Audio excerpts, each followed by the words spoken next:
যে আজকে আমি মেয়ের জন্যে, আমাদের জন্যেও, এর আগে মেয়ে দেখেছে আমাদেরকে রসুন ভর্তা খেতে, তার জন্য আজকে আবার আমি রসুন ভর্তাটা করছি। আমি আজকে একটু পেঁয়াজ মিশিয়েছি এর মধ্যে, আর শুকনো লঙ্কা তেল দিয়ে আগে ভেজে নিয়েছি। এবার এটাকে আমি হাত দিয়ে চেপে চেপে মেখে নেব। হ্যাঁ, দেখো, তোমরা দেখতে থাকো। দেখো বন্ধুরা, এই দেখো এরকম করে মেখে নিলাম। দেখো, কে কে খাবে চলে আসো। দিচ্ছি। আমার তো এখনই লোল পড়ে যাচ্ছে। গরম গরম ভাতটা বসাইনি এখনো, বসাবো।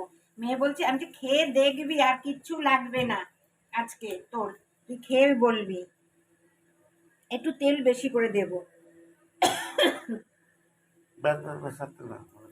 আমার ভাইকে সেদিনকে দিয়েছিলাম, কি হেভি হয়েছে। দেখো, এটা একটা স্বাদ আছে, মানে সবটাই।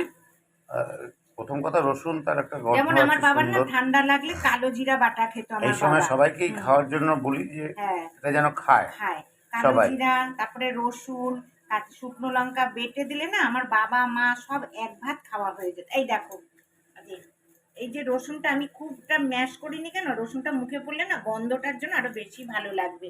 আর আমি হাতে গ্লাভস পরে নিয়েছি, কারণ আমার হাত জ্বালা করে ভাই, সত্যি কথা বলতে, ওই জন্য আমি দিইনি। আর ওই আমাদের কুট্টুসটা আসে, ওকে একটু ধরতে হয়, এগুলো জ্বালা করবে, ওই জন্য আমি আজকে এটা পরে নিয়েছি। যাই হোক, তোমরা দেখো, তোমরাও এরকম বাড়িতে করো, সবার ভালো লাগবে। জ্বর, গা হাত পা ব্যথা এতেও কমে যায়, জানো তো, আমার বাবা মা বলতো। এই যে আবহাওয়া, তাতে ঠান্ডা গরমে এই যে জ্বর আসে, শরীর ব্যথা হয়, মুখে স্বাদও আনবে, শরীরে উপকার হবে, খুব ভালো লাগে। আমি তো এক ভাত খেয়ে উঠি বন্ধুরা, সত্যি বলছি। মানে এরকম জিনিস আর পাওয়া যায় না, এগুলো সব মানে হারিয়ে যাচ্ছে দিন দিন। তাও করে দেই, করে ভালো লাগে, আমার কর্তাও ভালোবাসে। এগুলো করলে আমার ছোট ভাই, আমার ছোট কাকাকে দিলেও খুব ভালো খায়। ছোট কাকা সকালে এসেছিল, চা দিয়েছি, একটু পাস্তা করেছিলাম।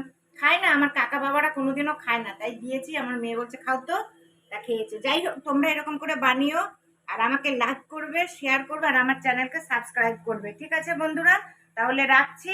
আরো ভালো ভালো খাবার রান্না দেখাবো, তোমরা অবশ্যই সাবস্ক্রাইব করো, সবাইকে বলছি। ঠিক আছে বন্ধুরা, তাহলে রাখছি। নমস্কার, সবাই ভালো থেকো, সুস্থ থেকো।